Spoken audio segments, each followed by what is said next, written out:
Entegeka z'olina ku bizinensi yo zikuwa ekifaananyi kya saaluuni gy'oyagala.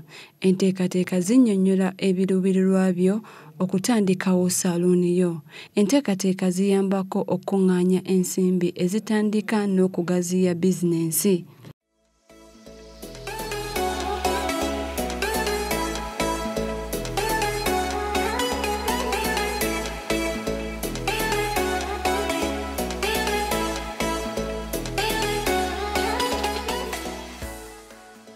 Enkyukakyuka zize zirabwako mu mulimu gwa saaluuni kati nno kikakatako okukola ennongooseza mu nneeteekateeka.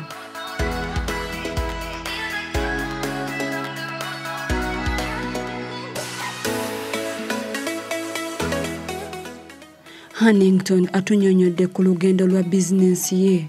Olwatuuka wentuuse okusoma, one of my friends and sisters nibalaba nti kisobola kweyongerayo nensobola okujoyininga amatendekero agasomesa ebyemikono. So we nayina mukwano gwange oyo yayina salooni, so nangamba nti kyandibadde kirungi ng'ogenzeeyo n'obisomako theory then nojja ne tukongeramu practicals. So nensobola okusomera theory nenfuna ku ddaala erya certificate.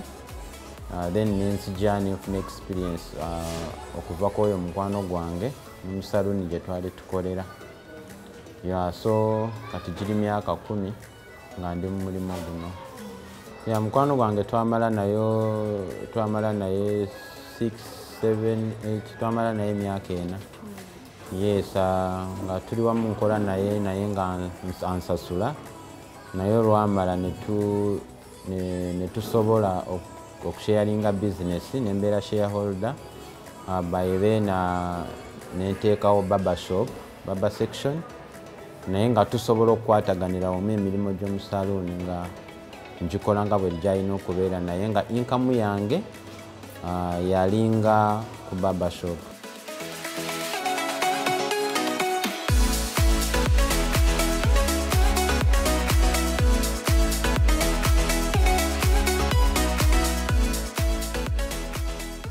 Hannington yali yeenyigira mirimu mingi naye olw'ensonga ezimu oba endala yasalawo okusigala mu mulimu gwa saaluuni.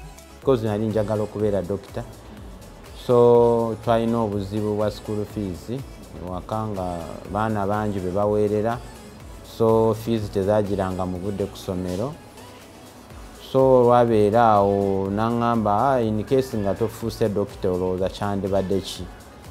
Mind zange zaalimu za kunoonya mirimu, oba ng'endoba oli ampa ente ezo enzirunde nzikame nziriise, oba oli ampadde n'aŋŋamba akwata esigiri yiyo kya ku nkoko. Yes, by the way nayo kyako n'enkoko by then, naye nga nkola enkoko mu kiro mu salooni beeramu misana. Then with time nasobola okuba nga nva mu nkoko ne nteeka omutima ku salooni. Nzijukira nga nakatandika okuba nga ntandika kusala enviiri, waliwo fashion ze zankaluubiriza naye fashion ezo okunkaluubiriza okwo naye natuuka ekiseera nenzimanya naye nga nsobola okwebuuza ku bazimanyi. So kasitoma oyo gwe nakolangako n'asiima ye yafuukanga advert okubuulira mune oba omune kumubuuza wa gye yakoledde ekintu kino oba ani yamusaze. So banyamba nnyo okuba nga beekonekitinga boka omu ku omu okutuuka okuwera. So kati like here at Saloon Hands we are like a family. I can give you example like this man called Pablo. Have been mbadde ne baba wa Pablo for almost 10 years now. Chukira nze namukolako ndowooza ne ku mbaga ye ya wedding. So Pablo oyo is a public figure, so ayina emikwano mingi. So abamu bamulabirangako bamwegomba ani amaintaining ekintu kino. So ndowooza naye anyambye nnyo okulaba nti bajja abantu bampa trust okulaba nti nkola ku muntu oyo ate mukola bulungi muwa perfect work. So n'abalala n'emikwano emirala egitamumanyi. So osanga wano tulinga family twemanyi twenyumiza twava eri twasooka eri ate ne tudda wano ate kati tuli wano ensonga lwaki twabadde tubagabira ne bumasiki ne tugamba katulwanyise ku bulwadde bwa covid-19 ne tugamba nedda abantu bano betuludde nabo katuze entayimu yesobola obbawa nafu ne tubakuuma so masiki za bbeeyi nga tulaba nti bayiza obutazisobola okugula ey'okukozesa buli lunaku so abamu tubadde tubarewadi nga tubawa era si buli omuntu yafunye masiki eno ku Saloon Hands twafunyeyo abantu tulina baklayant customer base abawera 1,000 be twasobola okuba nabo mu emyaka 10 be batukumidde bizinesi yaffe n'abalala nga batandikirako so oluvannyuma lwa myaka 3 tulina engeri gye twekolekitingamu ba Christmas ne tubawa ku byokunywa ebyobwereere tufaayo okulaba embeera ki gye balimu babasiimye babakoze batya so ensonga lwaki tubadde nabo balinga mikwano gyaffe ate nga ba brothers and sisters. Hannington yali yenyigira mirimu mingi naye olw'ensonga ezimu oba endala yasalawo okusigala mu mulimu gwa saluuni. Ng'engeri gye twali tukwataganye tuli bantu babiri nannyini saluuni eyo yatuuka n'agivaamu n'andekera sisita we kati olwandekera sisita we ye n'agenda okuba ekyeye South Africa. Mukyalo oyo baali bamuyita Shifura Nalule mukwano gwange nnyo ali South Africa era mwebaza nnyo kubanga yamentalinga ebintu bino so yasobola okunteeka mu kintu kino so nandekera sisita we olwabeera ne sisita we ebbanga liri awo gere lya myaka ng'ebiri so we twasobolera okufuna obutakaanya nensobola okufuna mind ey'ekisajja ekikulu egamba nti nsobola because by then of course nali subrentinga nga we share rent naye nga olwalaba nti nsobola okusharinga rent ate nga ngisasulira mu budde nalowooza nti maybe sente ze nali nsasula oba n'okwongezamu nali nsobola okufuna nange wensobola okubeera nenfuna a bigger space wensobola okukolera barbershop ate nga mixinzeemu n'ebirala jjukira biri ebirala ebyabakyala tebyali byange njagala nsooke ndabe ngezise ku business tebyali byangu tufuna obutakaanya nga bw'obimanyi ebya business sente zitera okwawula abantu n'abakazi neffe kyatwawula ndowooza byali byanfuna naye nempikinga mpola mpola challenge zaali nyingi awo 2011 business zitambula bulungi inflation yali high tetulina masanyalaze sina standby generator ate nenzira mu kusubrentinga so bantu benali nsubrentinga nabeera nabo ne batampisa bulungi kyenyiza okugamba nsubrentinga entinda nenva Bukoto nengenda entinda nsubrentinga yes Floribel nenzija entinda nayagala mbaweeko akabanga so nga mpulira negomba okukolera entinda kubanga nali manyi it's a business center so nengezaako kukyusa ku kifo tebyali byangu mu kutandika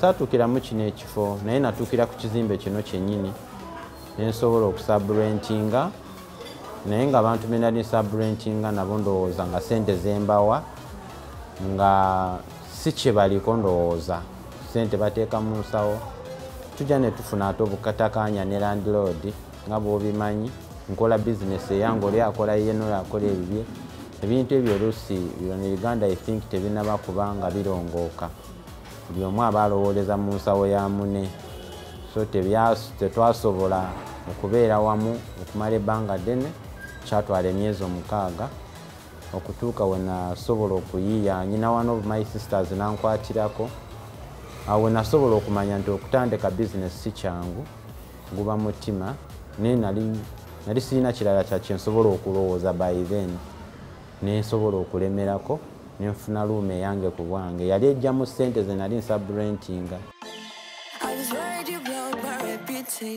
Newankubadde yalina ekirooto ky'okuzimba saluuni ennene mu myaka 6 kino tekyasoboka naye olw'obuvumu yatuuka ku buwanguzi.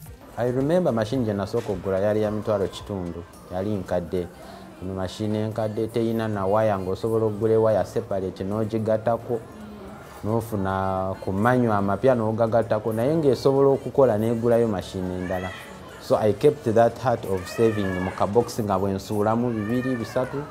So I had a routine nga ngamba nti buli lunaku nsobola okusavinga 2,000 bwemba nkozeeko oba 5,000. Angezaako okulaba nsobola okusiiba enjala naye nga nsobola okusavinga that 2,000 nga I had a target of buying a machine. Kumwe machine by then yali ku mitwalo 7 kitundu. So nensobola okugatirako nantumyeko leeta ebidomola by'amazzi wanampaddeyo ekyebibiri nensobola okutuukiriza target nengulayo machine emu empya. Then machine eri enkadde naye nembeera ne machine 2 ate awo naye oluusi zijja nga zikaddiwa. Nensobola kati olaba natandika n'emitwalo 2 kitundu kati gifuuse 7. Nensobola okugulayo entebe by then baaliwo mini baba nga buno kali kano mukyala katuddeko yalinga ku bitwalo nga 65 nako nensobola okukagula nenzija developing nensobola okumanya nti kati ebyuma bye tuyina tusobola byetaaga okusanitizinga oba kusterilizinga.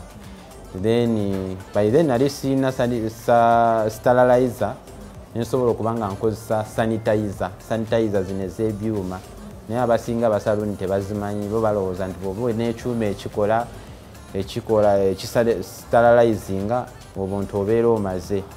Naye nga nosobola okukwatagana n'abasawo ne mbabuuza bwe kiba ekyuma ekyo nga tekiriiwo tusobola tutya okusterilizinga ebyuma nga tetulina sterilizer. So they advised me what to do.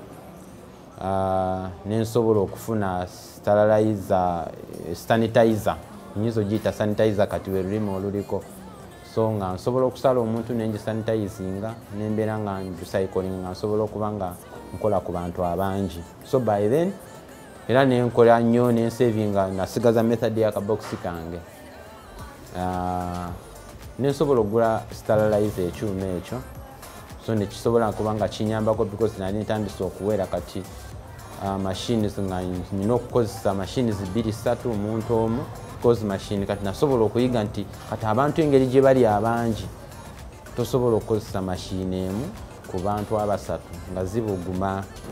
So nekindeetera okugula machine eziwera nensobola okukozesa 3 kati nkyali eri. So bwe natuuka okuva eri nga nyina capital awera millions 3 naye nga mu bbanga lya myaka 3 nasobola okuweza capital wa millions 3 nga ziri mu bintu bye nali nguze. So ngenda okutuuka wengenda okupangisa awapya kati awo nali neetaagisa rent za myezi 3. So nali nziyina. Though I had some challenges, oyina okugula ebintu ebirala, mirrors luli tezaali zange, dashboards si zange, toyina waiting chairs, toyina kinga you still nga neetaaga kumpi millions endala nga 4. Kati oba olaba nti okutandika obutandisi room eyo weka kati weetongodde buli kimu nga weekiro olina zifaani nga mba neetaaga ssente. Naye nga nasobola okukozesa kitono kye nali nyina, kusobola okukozesa mire emu gye nali nyina n'obuntuntu butonotono dashboards obw'essente entonotono. Naye nga dream yange yali yakutuuka ku kintu kino kye ndi mu ssaawa zino mu bbanga lyange. Wadde nali nkisuubira mu myaka 6 tekyasoboka naye kati ku myaka 10 gye mpezeza.